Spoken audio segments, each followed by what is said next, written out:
Hello friends, welcome to English Study Point. Today in this lecture I am talking about J.S. Mill, and his full name was James Stuart Mill. So he was a male critic, but still he was included in the category of feminist critique in literary theory because इन्होंने जो है मतलब women के defence में जो है बहुत सारी बुक्स लिखी थी एंड काफ़ी ज़्यादा डिस्कशंस होल्ड किए थे वुमेन के डिफेंस में. सो इसलिए जो है इन्हें फेमिनिस्ट क्रिटिक की कैटेगरी में इंक्लूड किया जाता है लिटरेरी थ्योरी में. इस लेक्चर को स्टार्ट करने से पहले मैं इनका शॉर्ट इंट्रोडक्शन देना चाहूँगी. He let's start. He was a politician, activist thinker. John Stuart Mill was an English philosopher, political economist, member of parliament, and civil servant. One of the most influential thinkers in the history of classical liberalism. He contributed widely to social theory, political theory and political economy. इन सब spheres में जो है इन्होंने अपना contribution दिया, जैसे social theory, political economy, इन सभी स्पेयर्स में जो है इन्होंने अपना कंट्रीब्यूशन दिया. इनका जो जन्म है वो 20 मई 1806 में पैंटन विले लंदन में हुआ था, जो कि यूके में एक जगह है, वहाँ पर इनका जन्म हुआ था. एंड इनकी डेथ जो है वो 7 मई 1873 में हुई थी. एविग्नॉन फ्रांस में एक जगह है, वहाँ पे इनकी डेथ हुई थी. एंड ये कई सारे राइटर्स से इन्फ्लुएंस थे, जैसे John Rawls, John Maynard Keynes, Peter Singer, Robert Nozick, Isaiah Berlin. इन सभी राइटर्स से जो है ये काफ़ी ज़्यादा इन्फ्लुएंस हुए. ये जो है अपने वर्क्स में जो है ज़्यादातर फीमेल्स के बारे में बात करते हैं, उनकी प्रॉब्लम्स के बारे में, और साथ ही साथ जो है पॉलिटिकल राइट्स के बारे में भी बात करते हैं अपने वर्क्स में. ये जो है इनका ऐसा मानना है कि फेमिनिस्ट और मार्क्सिस्ट प्रिंसिपल और फिलॉसफीज़, ये इन सभी जो है कि एक इंडिविजुअल को अगर सोसाइटी के लिए अच्छा बनना है तो उन्हें जो है फेमिनिस्ट मार्क्सिस्ट प्रिंसिपल पे चलना होगा, और साथ ही साथ जो है फ़िलासफ़ीज़ को इनकॉर्पोरेट करना पड़ेगा अपनी लाइफ में, तभी एक इंडिविजुअल जो है वो सोसाइटी के लिए अच्छा बन सकता है, according to J.S. Stuart Mill. Then I am giving his background. He was writing during a Victorian age. ये जो है विक्टोरियन एज, जिस टाइम पे क्वीन विक्टोरिया का इंग्लैंड में रूल करती थी, उस टाइम ये लिखा करते थे. And in Victorian England women gradually gain. ये बताते हैं कि विक्टोरियन इंग्लैंड में जो है वुमेन्स के पास इतनी राइट्स नहीं थी, उनके पास लीगल राइट्स भी नहीं थी, जैसे वो अपने हस्बैंड से जो है डिवोर्स भी नहीं ले सकती थी, और जो है उन्हें मतलब उनको जो है मेल से जो है कम समझा जाता था. उनको जो है एजुकेशन अपॉर्चुनिटीज़ उस टाइम एक्सेस नहीं थी, वो उनके पास पॉलिटिकल राइट्स नहीं थे, और साथ ही साथ जो है उनका सोशल स्टेटस जो है वो काफ़ी लो था. And he decided to use power of pen in order to wake the people. इन्होंने क्या किया, जेम्स स्टुअर्ट मिल ने जो है फीमेल के कंसर्न को जो है देखते हुए इन्होंने सोचा कि पेन ही एक ऐसा वेपन है जिनके थ्रू ये लोगों को जो है फीमेल्स के इश्यूज़ के बारे में जो है रेज़ कर सकेंगे, जगा पाएंगे, ताकि जो है मेल और फीमेल के बीच में जो गैप है वो जो है bridge the gap between men and women.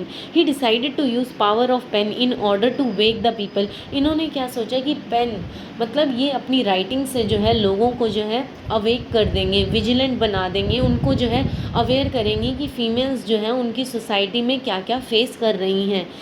कि ताकि जो है लोग अवेयर हो जाएं, और साथ ही साथ जो है इससे डिस्क्रिमिनेशन मेन और वुमेन में जो है कम हो जाए. उन्होंने ऐसा सोचा. But and now we are heading to his works. First work इन्होंने लिखा ऑन लिबर्टी, जिसमें ये बताते हैं कि राइट एक्शंस वो है जो कि लोगों को जो है खुश कर सके, और बैड एक्शंस वो हैं जो कि लोगों को जो है निराश कर सके, यानी सैड बना सके. वो बैड एक्शंस है अकॉर्डिंग टू हिम, और वो गलत एक्शंस भी है जो कि लोगों को जो है खुश कर दें. वो एक्शंस जो है इनके लिए राइट हैं, और जो लोगों को सैड कर दें, मतलब उनको निराश कर दें, वो इनके लिए जो है रॉन्ग एक्शंस है अकॉर्डिंग टू J.S. स्टुअर्ट मिल.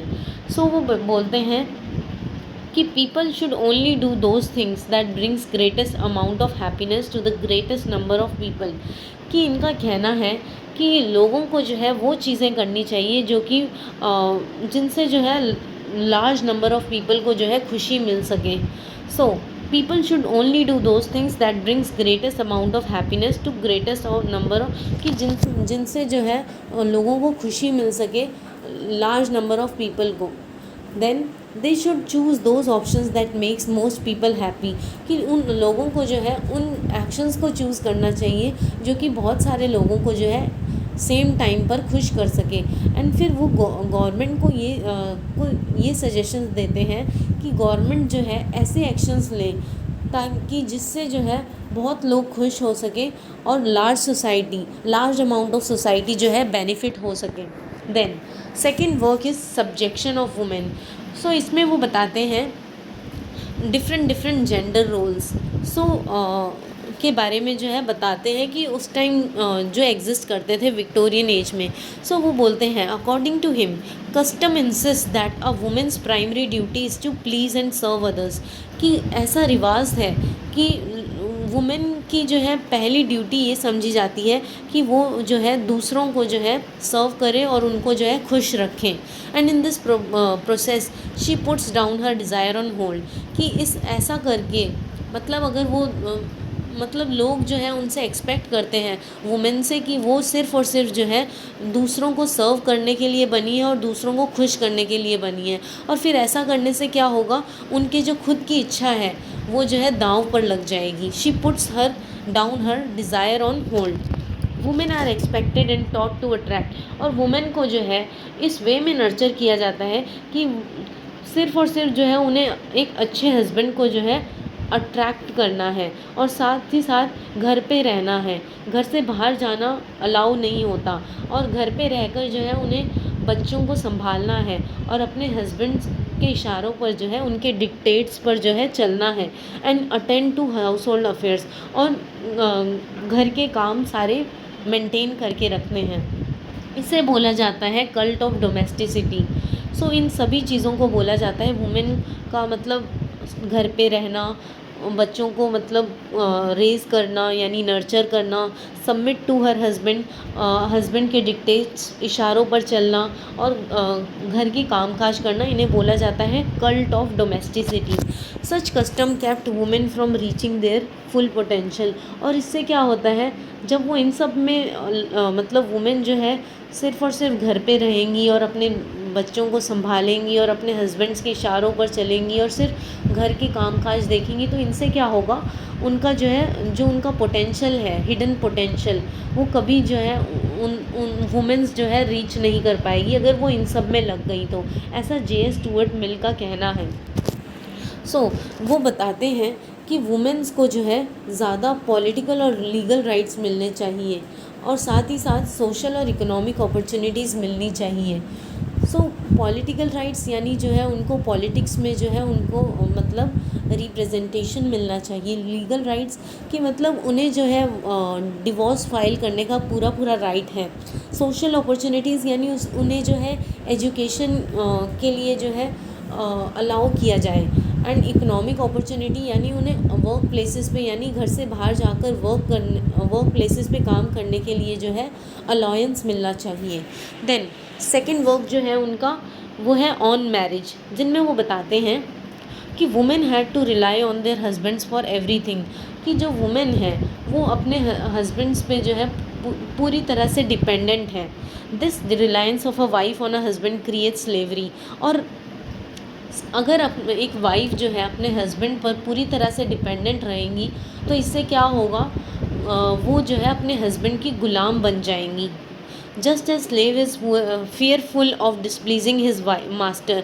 कि जिस तरह आपने देखा होगा स्लेव्स जो होते हैं वो डरते हैं, अगर थोड़ा सा भी अगर वो गलत काम कर देते हैं तो उन्हें डर लगने लग जाता है स्लेव्स को कि उनके जो है मास्टर अब उनको छोड़ेंगे नहीं। ठीक उसी तरह जो है वाइफ भी अपने हस्बैंड से डरती हैं। अगर उन्हें वाइफ ज़रा सा भी अगर डिसप्लीज़ कर दें तो उन्हें डर लगता है कि उनके हस्बैंड कहीं उन्हें कुछ कह ना दें। यही बोला गया है कि just a slave is fearful of displeasing his master, similarly a wife is fearful of displeasing her husband because her husband is the only means of food. क्योंकि वाइफ्स को ऐसा लगता है कि उनके हस्बैंड ही सिर्फ मीन्स है जिनसे वो जो है मीन्स है जिनसे वो अपनी बेसिक एमिनिटीज़ को पूरा कर सकती है, जैसे फूड, शेल्टर और सोशल स्टेटस भी उनको जो है अपने हस्बैंड से ही मिलता है. So this unequal relationship between husband and wife can not make possibility. कि वो बताते हैं कि ऐसी अनइक्वल रिलेशनशिप हस्बैंड वाइफ के बीच में कभी भी पॉसिबिलिटी नहीं क्रिएट कर पाएगी वुमेन के लिए for a truly open, supportive and affectionate marriage. कि अगर वाइफ अपने हस्बैंड की जो है स्लेव्स बन गई तो कभी भी ये जो है इक्वल रिलेशनशिप नहीं कहलाएगी, और कभी भी ये नहीं समझा जाएगा कि ये जो है सपोर्टिव मैरिज है और अफेक्शनेट मैरिज है. ऐसा कभी भी नहीं समझा जाएगा अगर एक वाइफ जो है अपने हस्बैंड की स्लेव बनकर रहेंगी तो. Then marriages and families would actually be healthier. वो बताते हैं कि मैरिज और लड़कियों का जिस घर में शादी होती है वो फैमिली जो है वो जो है हेल्दी वे में अगर रिएक्ट करेंगी अपनी मतलब अपनी बहुओं के साथ, सो क्या होगा, if women were better, marriages and families would actually be healthier if women were better. कि एक मतलब मैरिज और फैमिली को वो बताते हैं जे.एस.